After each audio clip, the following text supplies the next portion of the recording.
한 나라의 패망은 그 사회의 부정과 부패로부터 오는 경우가 많습니다.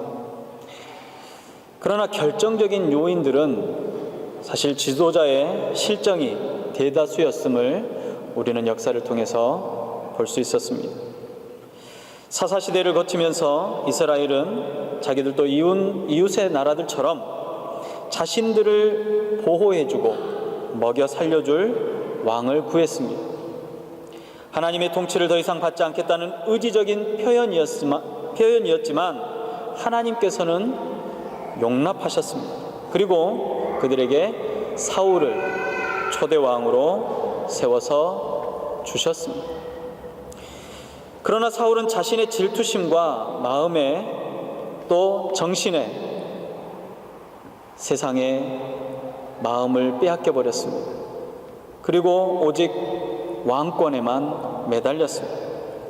사울의 실패는 하나님을 두려워하는 대신에 자신을 지지해주던 사람들의 눈을 의식하면서 시작이 되었습니다. 하나님의 명령보다는 사람들에게 자신을 더 높이기를 원했습니다. 사람들의 마음이 떠나지 않을까 늘 전전긍긍하며 두려워했었습니다. 그는 자신보다 더 인기가 높아지는 다윗을 미워하고 또 결국 그의 삶을 통해 하나님으로부터 버림을 받게 됩니다. 다윗 또한 하나님께 인정하시는 마음에 합한 왕이라는 이야기를 들었지만 늘 선하거나 본이 되었던 왕은 아니었습니다.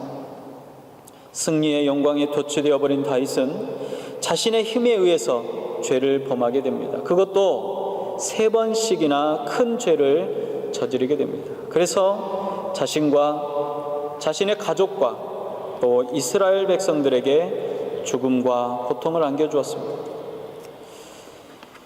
지혜의 왕 솔로몬의 역사는 가장 자랑할 만한 이스라엘의 황금기였습니다. 하지만 솔로몬의 노년은 하나님의 사람이라고는 말할 수 없는 지경이었습니다. 그는 하나님께서 금하신 왕의 금기를 모두 어긴 왕이었습니다. 하나님께서 허락하신 아름다운 물질과 환경을 자신의 안락한 삶을 위해서 모조리 사용해버렸습니다. 그가 자랑에 맞지 않았던 황금은 또 재물들은 이방의 창고에 고스란히 쌓이게 되었습니다. 전리품이 되어버렸습니다.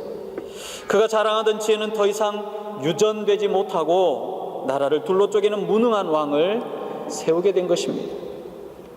이후로도 세워진 수많은 왕들 또한 온전히 하나님의 뜻을 행하던 왕은 없었습니다. 사실 이스라엘 사람들은 지금도 다윗과 솔로몬의 영광을 다시금 누리기를 소망합니다. 모든 나라가 이스라엘을 향해 두려워하며 경외감을 갖기를 원하고 있었습니다. 그러나 이스라엘의 그 어떤 왕에게서도 온전함이나 의로움은 찾아볼 수 없었습니다. 에레미야 선지자가 유대의 마지막 왕과 이스라엘의 멸망을 경험하게 되는 시기가 있었습니다. 바로 오늘 본문의 말씀의 시기였습니다. 그때 나라를 하나님의 뜻대로 개혁하려고 노력했던 왕이 있었습니다. 요시야 왕이었습니다. 그런데 그 요시야 왕이 죽게 됩니다. 그 이후에 바벨론의 2번째 침략이 있었습니다. 그리고 나서 세워진 왕이 바로 시드기야 왕입니다. 그는 요시야의 막내 아들이었습니다. 그리고 조카 여호야긴의 뒤를 이어서 유다의 마지막 왕으로 세워진 왕이 바로 시드기야입니다. 역사적으로는 바벨론의 느부갓네살 왕과 포로 교환 그리고 패전국으로서 바벨론을 어떻게 섬길 것인지를 협상하던 시기였습니다. 사실 나라가 이 지경에 이르기까지 원인이 어디 있었습니까? 그것은 바로 하나님의 뜻을 행하지 않고 하나님의 뜻대로 행하지 않으며 우상 숭배의 길을 선택했기 때문에 그렇습니다. 결국 하나님과의 관계가 무너져 버린 것입니다. 시드기야는 유다가 우상 숭배로 인해서 이방인들에게 침략과 노략을 당하는 수치를 경험했음에도 불구하고 회개하지 않고 여전히 하나님 보시기에 악을 행했다라고 성경은 증언합니다. 그러나 하나님의 말씀을 대언하는 선지자의 말을 멸시하고 핍박하기까지 합니다. 하나님께서는 예레미야를 통해서 유다 왕국이 바벨론에게 항복할 것을, 그리고 왕의 약속들을 이행할 것을 공고하셨습니다. 바벨론 왕 느부갓네살을 통해서 유다의 죄를 벌하시기로 작정하신 것입니다. 하나님께서는 이를 통해서 하나님의 백성인 이스라엘이 회개하며 돌아오기를 바라셨던 것입니다. 그 고통의 시간, 징계의 시간 동안 자신들을 돌아보고 겸비하며 지혜롭게 이겨내기를 하나님은 바라셨던 것입니다. 그러기 위해서 시드기야는 느부갓네살과의 언약을 신실하게 지켜야 했습니다. 그런데 거짓 선지자들의 말에 현혹되었던 이 시드기야는 하나님의 말씀을 외면합니다. 그리고 주변의 나라들과 함께 연합해서 바벨론에게 반기를 들었습니다. 전쟁은 하나님의 것이라는 사실을 시드기야는 인정하지 않았던 것입니다. 왕이 된 지 9년 10개월 만에 예루살렘 성이 바벨론 군사들로부터 완전히 포위당하게 됩니다. 바벨론 군사에 의해서 완전히 포위된 이 예루살렘 성이 18개월 만에 완전하게 멸망을 당하게 됩니다. 함락이 되어져 버립니다. 시드기야 왕은 예루살렘이 함락되어지기 바로 직전에 자기만 살겠다고 백성을 버리고 몰래 예루살렘 성을 탈출해서 아라바 광야로 도망가 버렸습니다. 그러나 여리고 평원에서 바벨론의 군사들에게 붙잡힘을 당합니다. 그리고 느부갓네살 왕에 끌려가는 수모를 겪게 됩니다. 거기에서 자신의 아들들이 죽임을 당하는 모습을 서서 지켜보게 되었습니다. 자신도 두 눈이 뽑히고 사슬에 묶여서 바벨론으로 끌려가게 되는 운명을 맞이하게 됩니다. 그는 더 이상 유대의 왕이 아니었습니다. 무가치한 사람이 되어버린 겁니다. 무능한 사람이 된 것입니다. 바벨론의 포로가 되었습니다. 시드기야 왕의 이야기는 비극 그 자체입니다. 그런데 경건했던 바로 그 선대 왕이었던 요시야, 그 아버지 요시야는 막내 아들 시드기야가 태어났을 때 그의 이름을 시드기야라고 지어줬습니다. 시드기야라는 이름의 뜻은 여호와는 나의 의로움이시다 라는 뜻입니다. 아마도 요시야는 그의 아들이 태어났을 때 왕으로서 어떻게 행해야 하는지를 분명히 깨닫고 알았습니다. 그래서 그의 아들을 볼 때마다 자신을 돌이켜보려고 했는지도 모르겠습니다. 요시야 왕은 하나님 앞에서 자신이 의로운 왕이 되기를, 하나님 앞에 의로운 왕으로 서기를 바랐던 것 같습니다. 그리고 그의 아들 또한 그런 사람이 되기를 바랬습니다. 지금껏 의롭지 못했던 왕들은 백성들을 고통과 타락의 길이요 멸망과 파멸의 길로 이끌어왔습니다. 그들은 하나님을 외면하고 우상 숭배의 죄를 선택했습니다. 이방의 즐거움을 탐하였으며 세상의 기준을 들어 하나님의 법을 무시했습니다. 그 결과는 너무나도 참혹스러웠습니다. 그 백성들의 삶은 비참해졌습니다. 계속되는 침략과 패전으로 온갖 수모의 역사들이 그들에게 주어졌던 것입니다. 개혁의 왕 요시야는 지금까지 실패의 역사가 이제 다시 승리의 역사로 바뀌기를 원했습니다. 하나님과 그의 백성의 관계가 회복되어지기를 소망했습니다. 그의 백성이 하나님 앞에 설 수 있는 방법은 우상 숭배의 죄악들을 버리고 하나님 앞에 의롭게 서는 것이었습니다. 그런 의미에서 그의 아들에게 시드기야, 의로운 왕이 되기를 원했고 하나님의 의로움이 내 아들에게 나타나기를 원하셨던 것입니다. 그렇지만 그의 바람대로 되지 않았습니다. 사실 유대의 왕조의 역사는 인간의 부패한 본성을 너무나도 명확하게 보여주는 역사입니다. 인간 왕에게는 어떤 기대도 할 수 없다라는 사실을 성경이 증명해낸 것입니다. 그때 예레미야에게 예언의 말씀을 주셨습니다. 하나님께서 말씀하셨습니다. 보라, 때가 이르리니 내가 다윗에게 한 의로운 가지를 일으킬 것이라. 그가 왕이 되어 지혜롭게 다스리며 세상에서 정의와 공의를 행할 것이며 그의 날에 유다는 구원을 받겠고 이스라엘은 평안히 살 것이며 그의 이름은 여호와 우리의 공이라 일컬음을 받으리라 그랬습니다. 백성들을 잘못 이끌던 지금까지의 왕이 아니라 하나님의 의지대로 하나님의 뜻대로 하나님께서 일으켜 세우는 의로운 왕이 세상에 올 것입니다. 지금까지 존재했던 왕과는 전혀 다른 새로운 왕의 존재를 알린 것입니다. 의지나 바램을 담아서 이름을 의로운 자가 되라고 지었지만 결코 의롭지 못했던 그 실패가 아니라 완전히 의로운, 세상에 존재하지 않았던 전혀 새로운 의로운 왕이 존재하게 될 것이라는 말씀입니다. 그 왕은 다윗의 자손에서 나올 것입니다. 그 왕은 지혜의 왕입니다. 모든 행사는 정의롭고 공의로울 것입니다.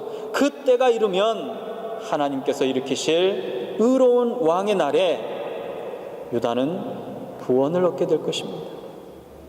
그리고 이스라엘은 평안을 누리게 될 것입니다. 이 모든 땅 위에 여호와의 공의로움이 선포되어진다라는 말씀입니다. 시드기야는 자신의 이름처럼 공의와 정의로움으로 살지 못했습니다. 구원자여 평강을 선포하는 메시아는 쪼개진 민족을 회복시키고 그들의 영혼과 육체를 해방시키실 것을 선포하게 될 것이라는 겁니다.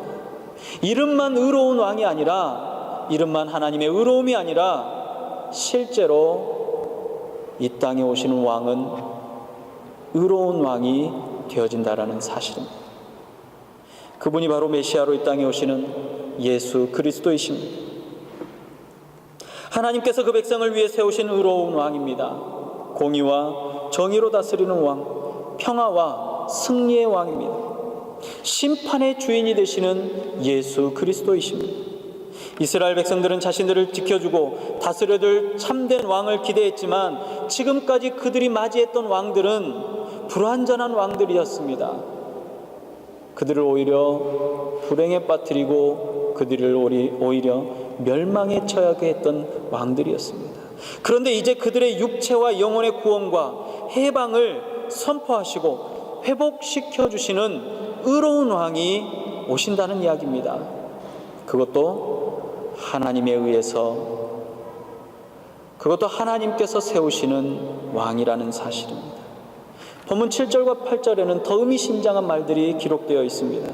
그러므로 여호와의 말씀이니라, 보라 날이 이르리니 그들이 다시는 이스라엘 자손을 애굽 땅에서 인도하여 내신 여호와의 사심으로 맹세하지 아니하고 이스라엘 집 자손을 북쪽 땅 그 모든 쫓겨났던 나라에서 인도하여 내신 여호와의 사심으로 맹세할 것이며 그들이 자기 땅에 살리라 하시니라 라고 말씀하십니다. 노예의 삶을 살았던 이스라엘 백성들은 세상의 권세였던 애굽으로부터의 구원하셨던 약속을, 그 하나님의 약속을 기억하고 있습니다. 그리고 그 하나님께서 이 모든 약속을 이루셨음도 분명히 기억하고 있습니다. 살아계시고 역사하시는 현장에서 마주하게 되는 놀라운 하나님의 약속을 경험했던 이스라엘 백성들은 구원의 날을 기억하고 있는 것입니다. 구원의 때를 기억하고 있었습니다. 그리고 그날의 영광을 다시 마주하기를 소망합니다. 그런데 그보다 더 놀라운 사실, 그보다 더 놀라운 약속이 오늘 예레미야를 통해서 이스라엘 백성들에게 주어진 것입니다. 세상의 권세,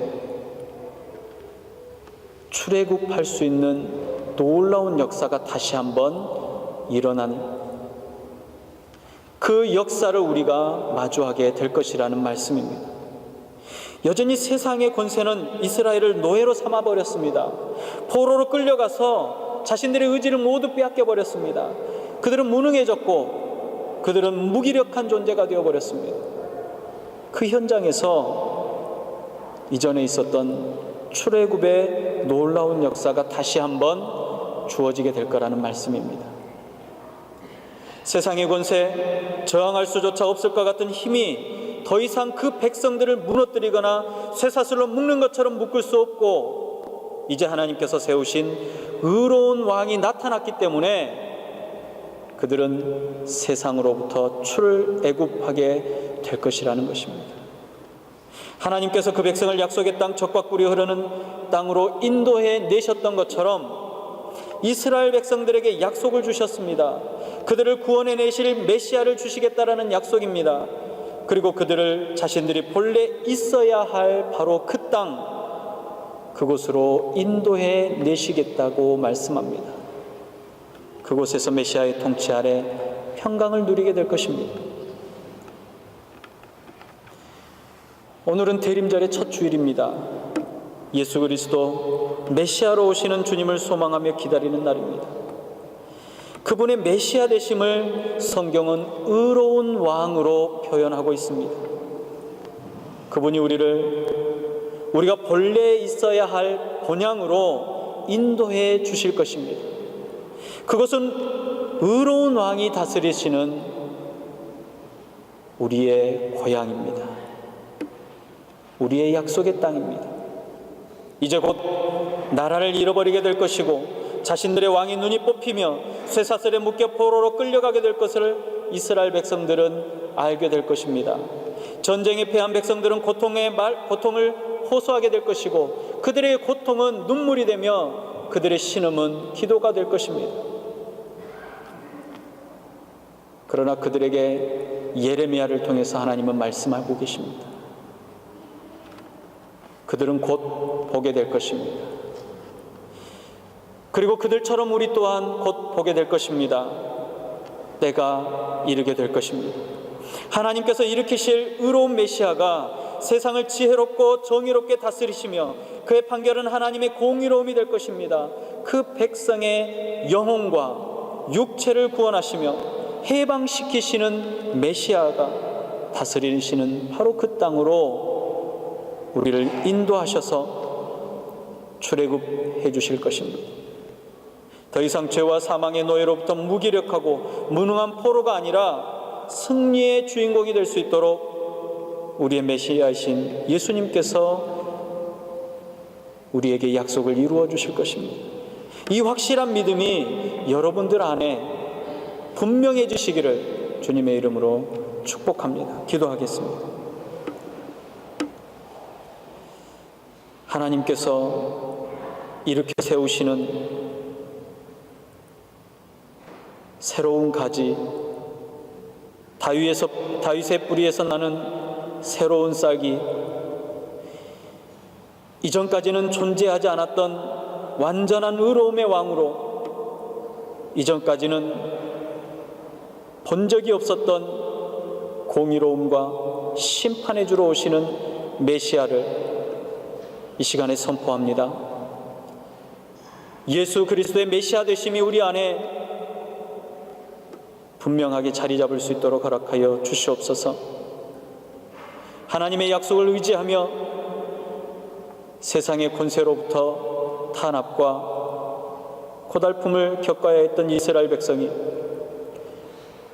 하나님에 의해서 출애굽하며 그 기쁨을 나누며 약속의 땅을 밟았던 것처럼 온 인류에게 허락하시는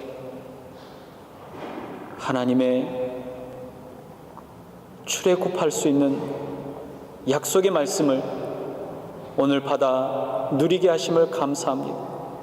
그러므로 이제는 세상의 권세 아래 슬퍼만 할 것이 아니라, 그래서 이제는 세상의 권세로부터 무너져 있을 것만이 아니라 예수 그리스도 메시아를 바라보며 공평과 공의와 평강의 왕으로 오시는 주님을 바라보게 하여 주시옵시고 우리의 본향, 우리의 고향을 소망할 수 있도록 허락하여 주시옵소서.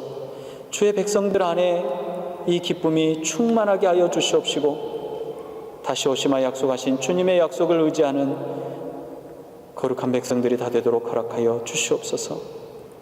복되게 하시는 예수님의 이름으로 감사하며 기도드리옵나이다. 아멘.